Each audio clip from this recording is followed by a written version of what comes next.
May dumayo sa akin dito na malapit na siya mag-top global pani. Hindi ko ba si Wanaply yung nasa live? Ang dating nito, bakit ba problema mo? Di mo ba kalala yung pani ko? Ako yung patapon global pani na ako, baka durugin ka na pani ko. Patapon global pani? Oh. Takting yan, palagi nilang mga top global pani nakakalaban ko tapos ngayon dinayo na ako. Sino yung mga nakalapang pani user? Sila Shen, tapos sila General, tapos ikaw ngayon pupunta mo pa talaga ako dito sa personal. Kasi ako mga tudurog sa Mia mo. Dudurugin mo yung Mia ko. Papakita kita ng pani ko. So, tara, pani lang pala, napakadali lang. Tara, subukan ka sa gaming room ko.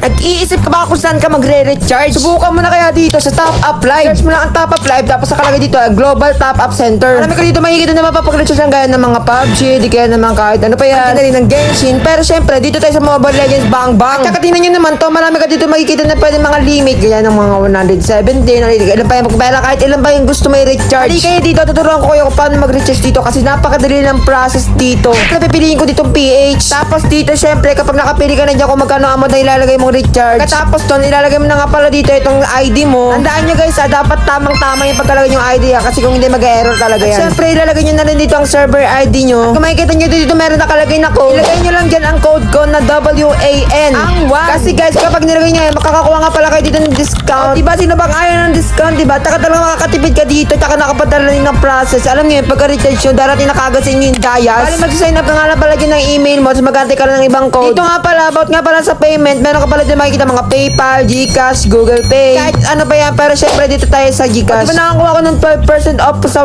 redeem code na 1. At nagkaroon tayo dito ng Dayas. Talaga naman makakabili na ako dito ng Starlight ko dahil dito nakapag-recharge ako ng madaling process. Guys, ano pa inaantay nyo? Kung naghanap kayo ng ma-recharge dyan na mabilis ang process, dito na talaga kayo sa Top Up Live. Promise, sulit na sulit dito dahil meron dito ng voucher. Isang panic kasi naman dumalaw sa akin para kalabanin ako. Puro na lang talaga fan na ipag-combi-1 sa akin no? Kahit sa live. Kakawain ko lang naman to. Handa ka na?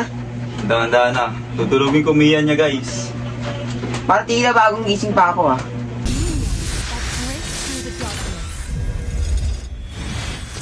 Kaya dito, pag simula pa lang talaga halatang kinakabahan siya dito, nakatahimik ba naman? Naisip ko sa kanya dito, nalamang naman sa kanya sa early, kaya dito sinugod ko na kasi dito habang nagbo-blue buff siya. TTP-yan ko lang yung TTP-yan kasi alam ko naman wala sa laban sa akin Yan yung gagawin ko sa kanya dito talagang patay agad to.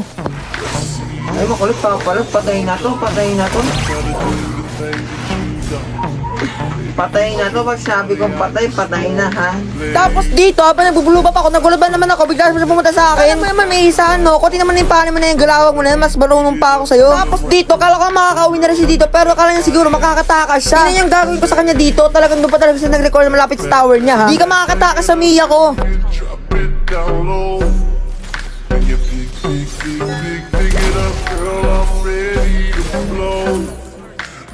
Mate, may nga lang dito, panay sa akin, invade DT. Kala niya naman siguro kakayanin niya ako. Ang ginagawa mo, ba't ka nag-hold sa blue ba? Wala pang mas bala kasi nakakalaban sa akin. Puro pani user na lang talaga nakakalaban ko ngayon ha. Pero lahat kayo mga pani user kayo, kinakawawa ko lang. Tingnan nyo gagawin ko pa sa kanya dito ha. Ano ba naman kasi wala na sa ibang ginawa kundi mag-hit and run na lang. Di porket meron siya pang cable. Ganito lang pala yung galawan ng top global. Di niya alam, yung Mia ko, mas nauna pang top global sa kanya. Pinipilit niya pa na paglaban sa akin dito, hindi niya na nga ako kakayanin. Piyang ko na lang siya dito, kahit gamitan ko na lang sa isang kaway. Kunin naman kasi wala naman talaga makakatalo sa akin, lalo na pag Mia gamit ko. Partida, dapat nga laman siya dito kasi ako marksman tapos siya assassin. May pasabi-sabi ka pa niyan, tatalunin mo yung Mia ko. At naman nangyaring yun, halos di ka makiscore sa akin. Sinabihan naman kasi kita, diba dapat na makapagpapractice ka muna ng 1 year bago mo ako kalabanin. Ano yung ginagawa mo? Ngayon patay ka na naman sa akin.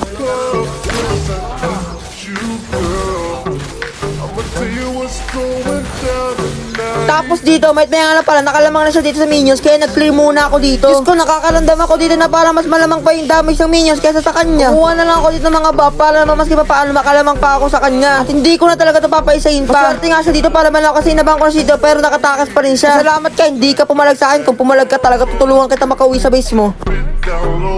Tapos dito, tingnan yung ginagawa nito, panay takbo na lang talaga siya. Lahat hindi siya na nakakapalag sa akin kasi nga takot siya sa akin. Wala na sa ibang ganawa ko, di lumipad palayo. Hindi ko na nga siya ginagamitan dito ng ibang mga build ko na pang item na pang dep para naman makapanit siya sa akin Diyos ko, titipihan ko na lang talaga sa base. Pero tingnan yung ginagawa nito, panay takbo na lang tapos babalik sa base kapag naubos yung buhay, babalik na naman sa base. Dito nainip na talaga ako sa kanya, kaya tingnan yung gagawin ko dito, tatapusin ko na. Panoorin niyo kung paano mawala tong pani na to. Guys, lag. Bigla ka naglag ha. Dadayuhin mo pa ako. Galing pa sa Tabo Oriental. tapos talo. Dumayo para matalo. Guys, lakas ni Wanna Play guys. Tinalo niya ako guys. 5-0.